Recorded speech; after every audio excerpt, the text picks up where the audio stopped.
안녕하세요. 임원일 목사입니다. 오늘은 마태복음의 두 번째 강의를 하도록 하겠습니다. 지난주에 성취라는 단어, 그 다음에 함께라는 단어, 그 다음에 산 위의 복음서로서의 그 마태복음의 의도적인 기술, 여기까지 이제 살폈는데, 오늘은 좀 어디에서 나오지도 않는 아주 독한 욕설이 마태복음에 나옵니다.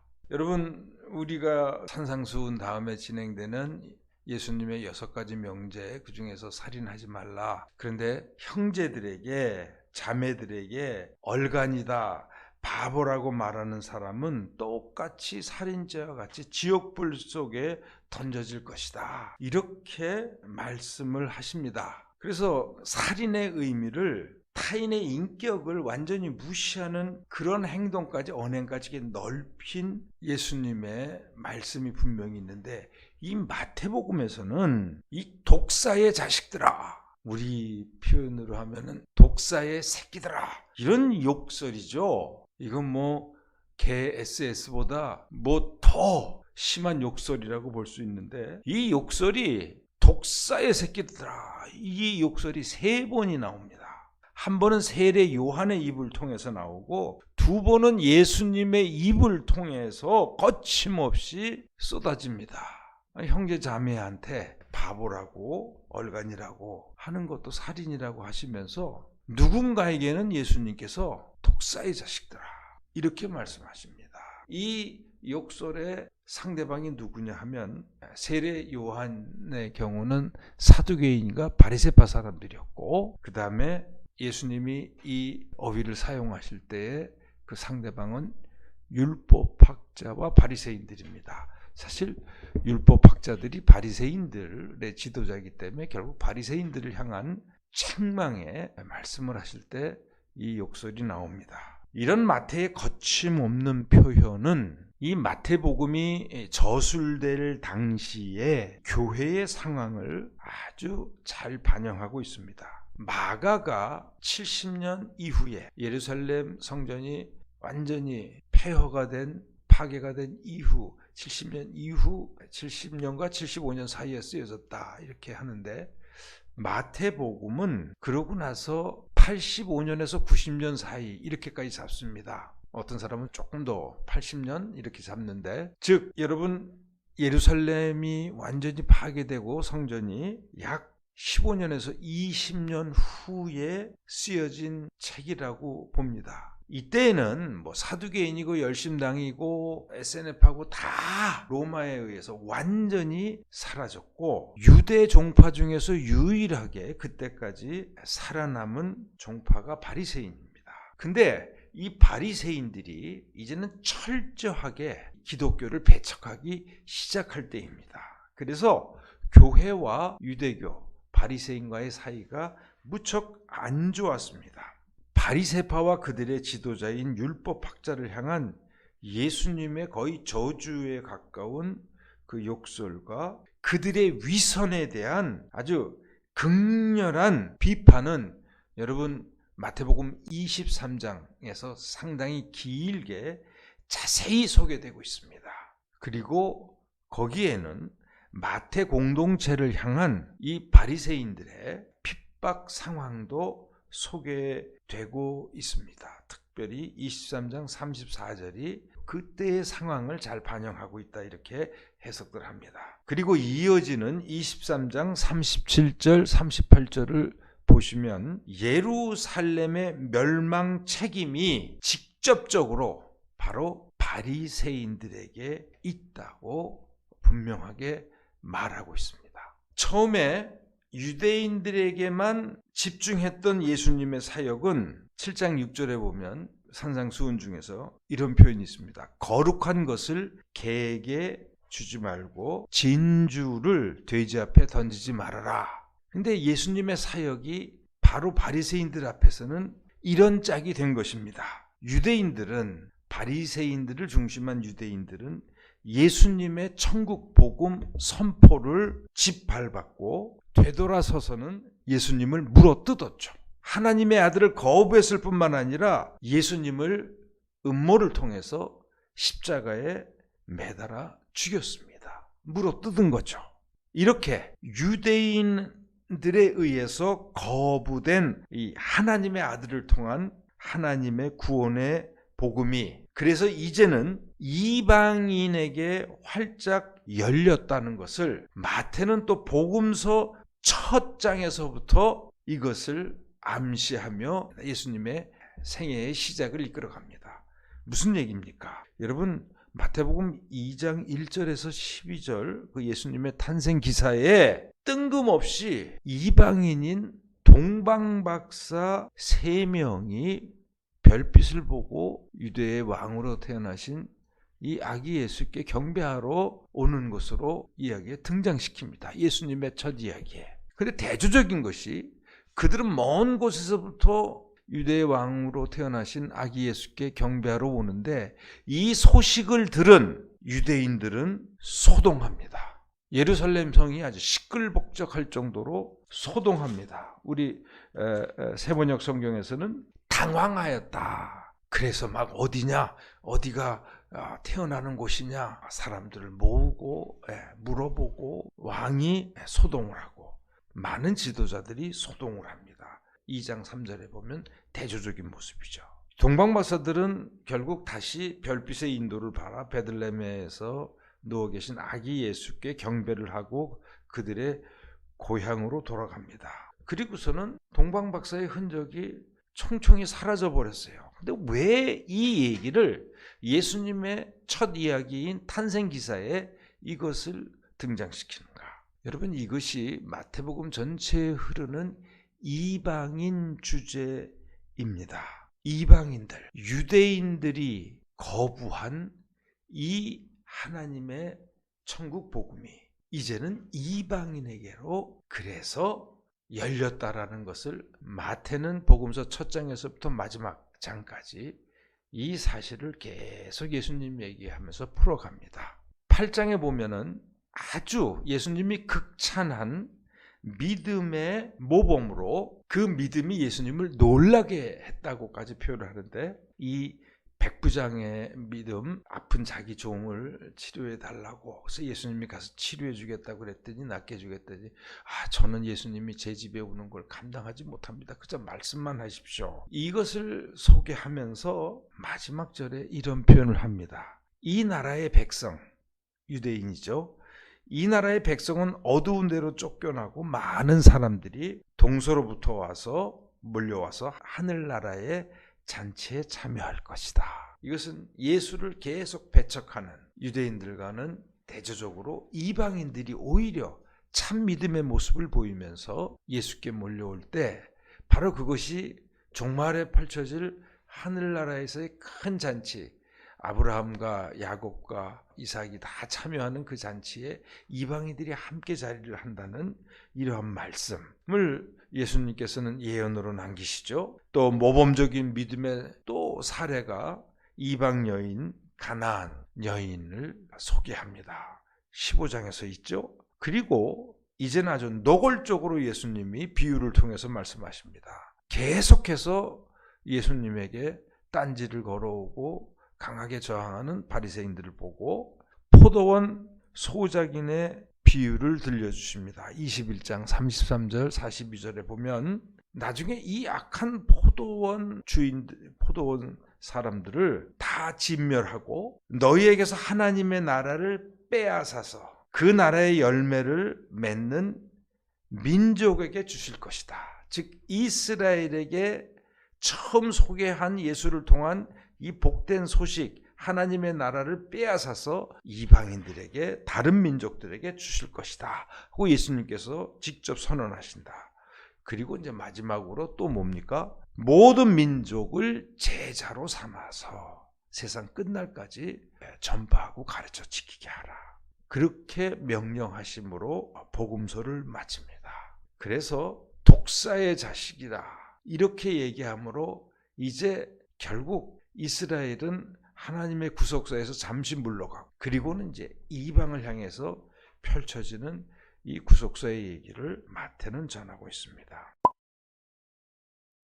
그러면서 우리가 이제 이쯤에서 마태의 공동체에 대해서 도대체 이 마태의 공동체는 어떤 사람들이 어느 곳에서 모였고 이 복음서를 쓴 사람이 누구냐 하는 것을 좀 언급하고 마태복음 개관을 마치도록 하겠습니다. 제가 이 말을 하기 전에 미리 교회에 대한 책이 바로 복음서가 마태다 했는데, 네 복음서 중에서 유일하게 처음으로 마태복음에서 교회라는 단어가 등장합니다. 지난주에도 말씀드렸듯이 16장 19절에서 내가 너의 고백 위에다가 내가 내 교회를 세우겠다, 그때가 나오고, 그 다음에 18장 20절에는 교회에 관한 18장이 큰 설교죠. 거기서 두세 사람 이상이 내 이름으로 모인 곳, 그곳이 교회라는 용어가 분명하게 나옵니다. 왜 마가, 누가, 요한에는 이 교회라는 단어가 안 나오고 마태가 처음으로 복음서에서는 이 교회라는 단어를 쓰느냐? 이것은 매우 이미 마태의 공동체는 매우 안정적으로 교회의 기반이 갖춰진 것을 말해준다고 봅니다. 이 마태복음에서 교회라는 용어를 썼다는 것은 마태복음서는 교회의 정체성을 승귀하신, 승천하신, 그리고 지금 통치하시는 예수님의 임재의 장소가 바로 교회라는 것을 분명히 하고 있다고 말씀드렸죠. 근데 여러분, 여기서 장소라는 것은 지리적인 장소가 아니고 사람들의 모임입니다. 즉 마태는 철저하게 그리스도의 부름을 받아 예수를 그리스도로 고백하는 그 공동체, 그곳이 바로 교회입니다. 즉 지리적인 장소가 건물이 아닙니다. 바로 이 교회가 예루살렘, 파괴된 예루살렘의 성전을 대신할 새로운 하나님의 임재의 장소라는 거죠. 그런 점에서 교회의 하나님의 말씀에 대한 순종과 행함은 바리새인들이 보여주었던 것보다는 더욱더 철저해야 한다. 그래서 신앙의 실천으로서의 중요한 강령인, 아주 교회의 정체성을 분명하게 드러내주는 그 산상설교의 첫 팔복 선언과 예수님의 가르침은 율법의 완성이라고 5장 17절에서 예수님이 분명히 하십니다. 나는 율법을 폐하러 온 게 아니고 율법을 완성시키러 왔다. 그러면서 여러분, 그 산상수훈을 주목해서 읽으시면 신앙의 겉과 속이 다른 그것을 위선이라고 하고, 이 위선자들아, 위선, 이것을 철저하게 배제하면서 산상수훈을 마무리 짓는 17장 24절의 말씀에서 내 말을 듣고 그대로 행할 것을 요구합니다. 이것이 반석 위에 집을 짓는 거다. 즉 반석 위에, 흔들리지 않는 반석 위에 그리스도의 교회를 세우는 터가 바로 말씀을 듣고 그대로 행하는 자들이다. 그래서 마태복음에서는 이 행함을 무척 강조합니다. 너희가 하나님께서 완전하신 것처럼 완전해라. 이 단어가 나옵니다. 그래서 우리가 이 단어를 들으면 무척 부담스러워하죠. 이 산상수훈에서. 근데 여기서 이 완전이란 의미는 뭐냐면 전심으로라는 얘기입니다. 영어로 하면 좀 더 wholehearted, 즉 온 마음을 다해서. 그것은 바로 신명기에서요, 마음과 뜻과 정성을 다해서, 너희 생명을 다해서 하나님을 사랑하라. 즉 그런 의미에서의 말 다르고 표정 다르고 속마음 다른 그런 위선이 아니고 전심으로 하나님의 말씀을 듣고 그것을 온 힘을 다해서 행하는 모습, 그것이 바로 완전, 율법의 완전입니다. 그것을 마태의 교회는, 마태복음서는 어느 복음서보다 강조하고 있습니다.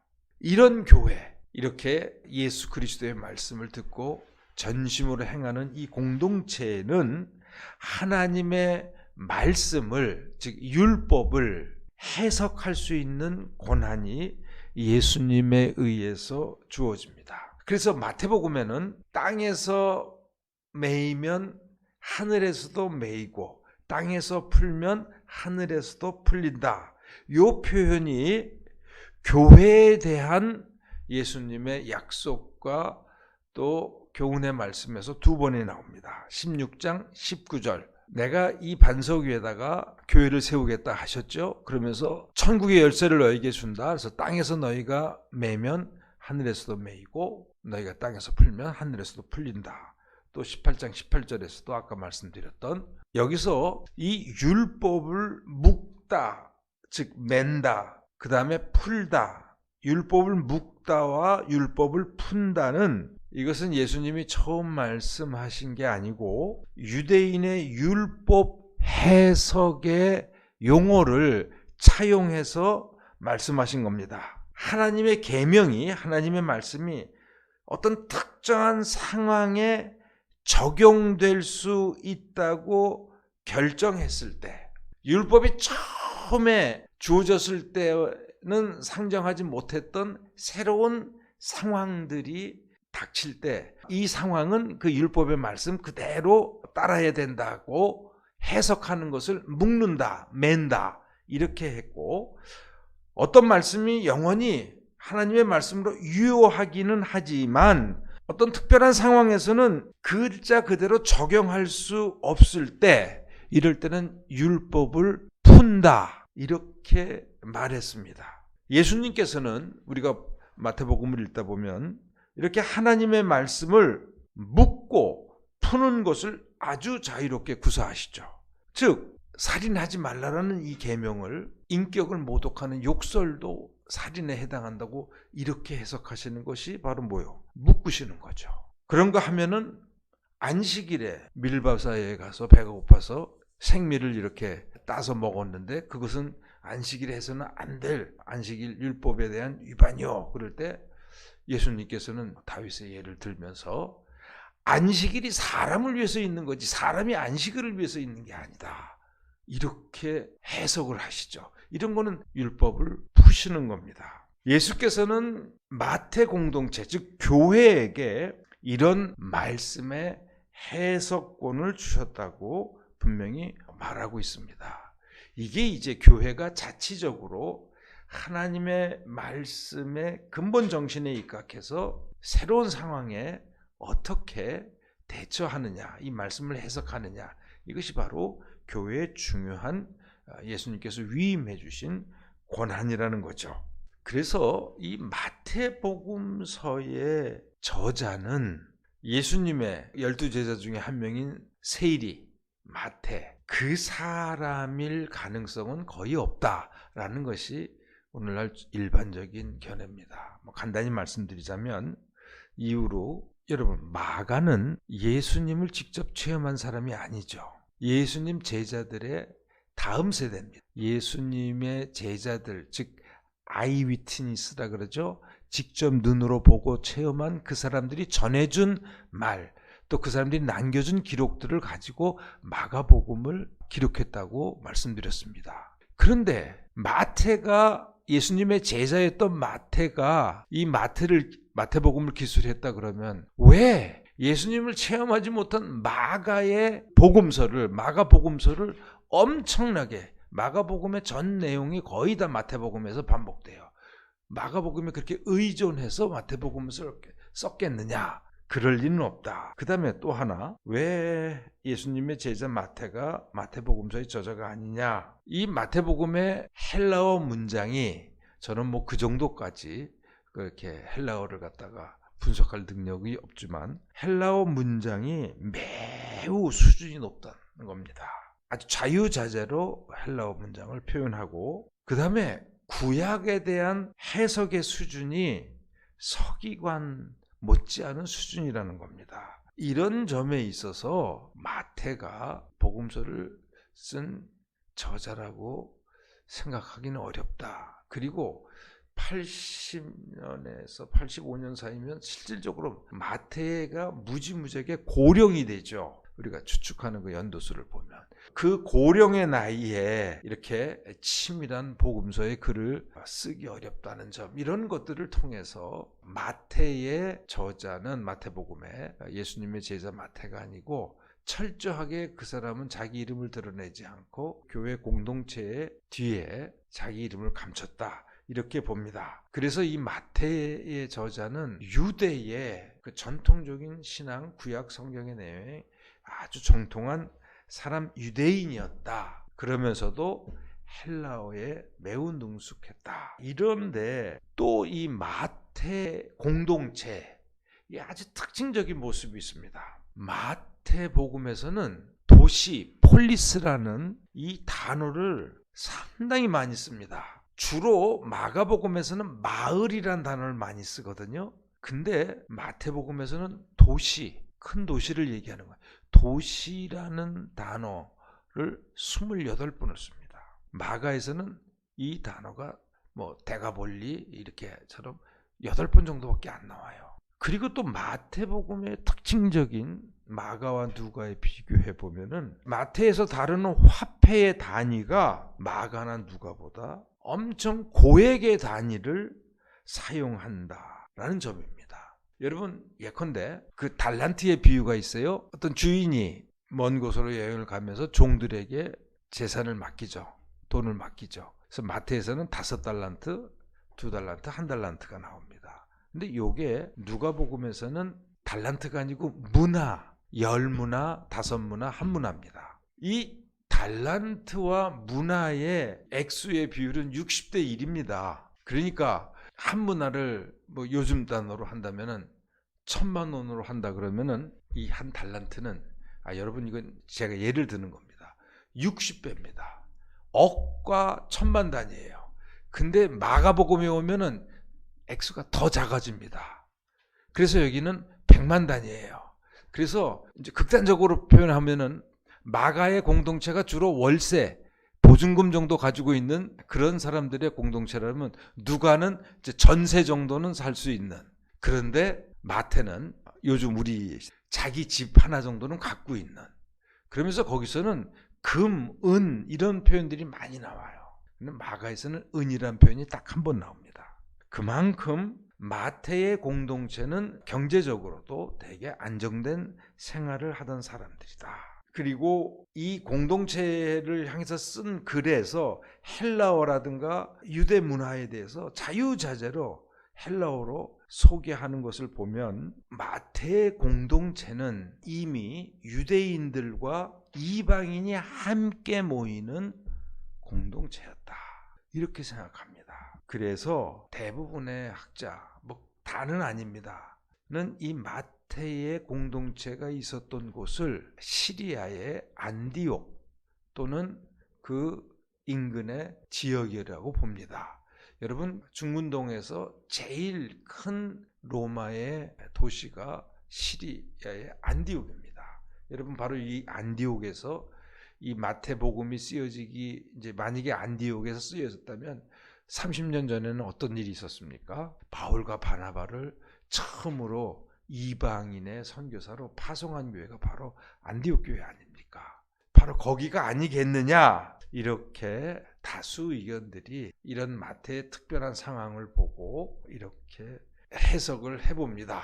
마태복음은 교회란 무엇인가 하는 아주 본질적인 질문에서부터 교회의 참모습을 비추어주는 거울과 같은 복음서입니다. 그래서 1.1획도 숨김없이 오늘 그리스도의 이름으로 모인 우리들의 교회, 우리 자신들을 비추어 볼 수 있는 예수님의 거울입니다. 예수님의 말씀의 거울입니다. 그래서 마태복음은 좀 이렇게 마음에 안 드는 표현들은 이런 거 비껴갈 것이 아니고 정말 하나하나 말씀을 읽으면서 우리 자신들을 비추어 보면서 어느 때보다도 교회의 참모습을 회복하는데 큰 도움이 되는 복음서입니다. 마태복음 강의는 여기까지 하고 이제 다음 주에는 누가복음을 가지고 여러분들을 다시 찾아뵙겠습니다. 감사합니다.